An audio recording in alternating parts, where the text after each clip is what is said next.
This week, I want to talk about food policy. Now, I know you didn't come here hoping for a lecture on government reports, but sometimes food policy makes its way out of Washington or even your state capital and right into your grocery cart, your pantry, and your kitchen.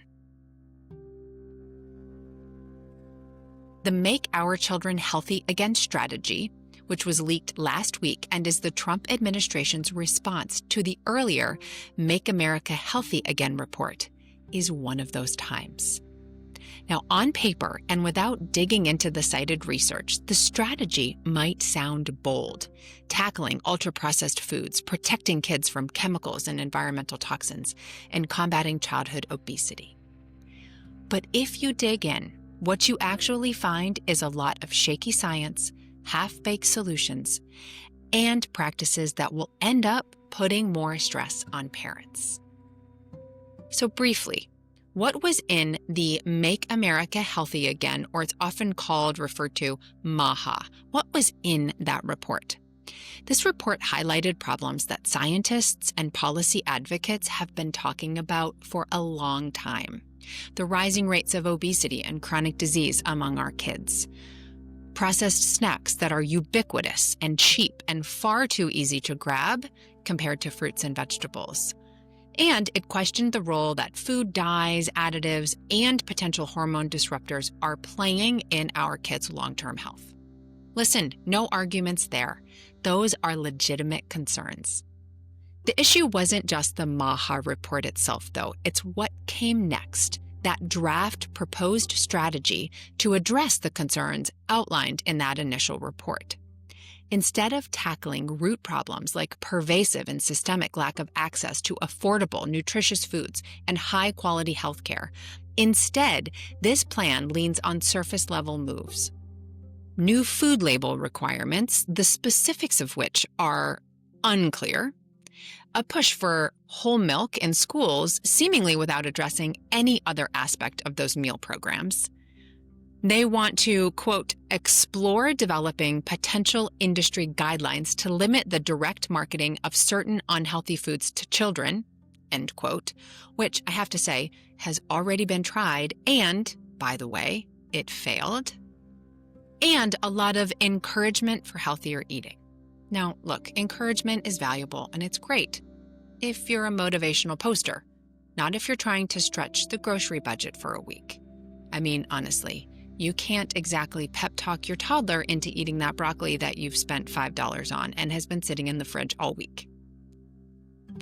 To make matters worse, independent reviewers have already flagged fabricated citations and questionable claims in that MAHA report. Now, mistakes are one thing. Misunderstanding research is bad enough, but making it up, that's a deal breaker. One of the most controversial pieces of the MAHA plan is a proposed restriction on SNAP benefits.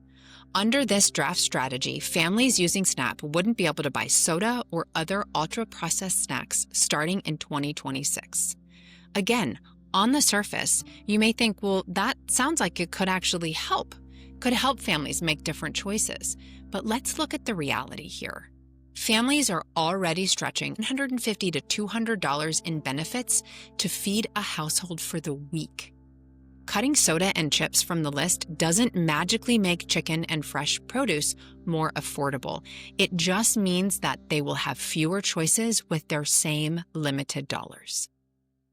And in many neighborhoods, fresh food isn't even an option. You can ban soda, but that doesn't put a grocery store with affordable produce in the middle of a food desert. These kinds of restrictions shift the blame back to parents, back to individuals, framing hunger and nutrition as the result of bad choices instead of tackling the broken systems that make healthy food inaccessible and expensive in the first place. Whenever government attention swings toward nutrition, companies respond. New labels appear, products get reformulated, and marketing to this end gets ramped up.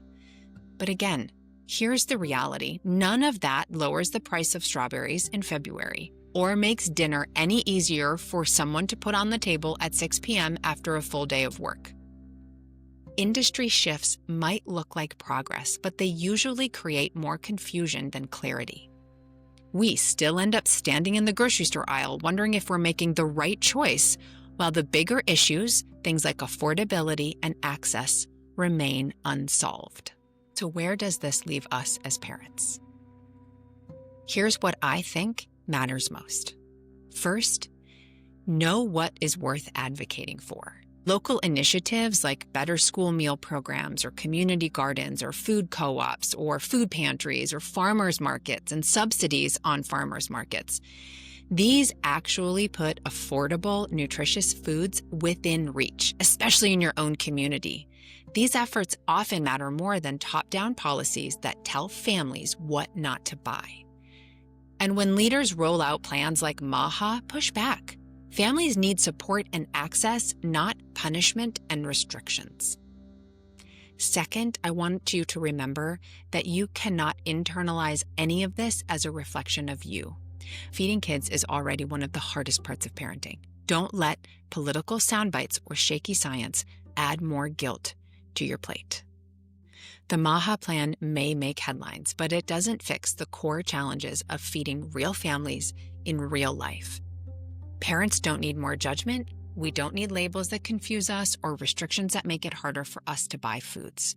What we need is affordable food, reliable information from reliable sources, and the freedom to make choices that line up with our values and the realities of our lives. So until policy can catch up, the best thing we can do is focus on the things that we can actually control. Building balanced meals when we can, letting go of the guilt when we can't, and remembering that no government report defines whether we're doing a good job feeding our kids. Because at the end of the day, it's not Washington's rules that matter. It's the small, everyday choices that you make at home that are going to add up to a healthier relationship with food for you and your kids. So keep your focus there. Thanks for watching. I'll see you next time.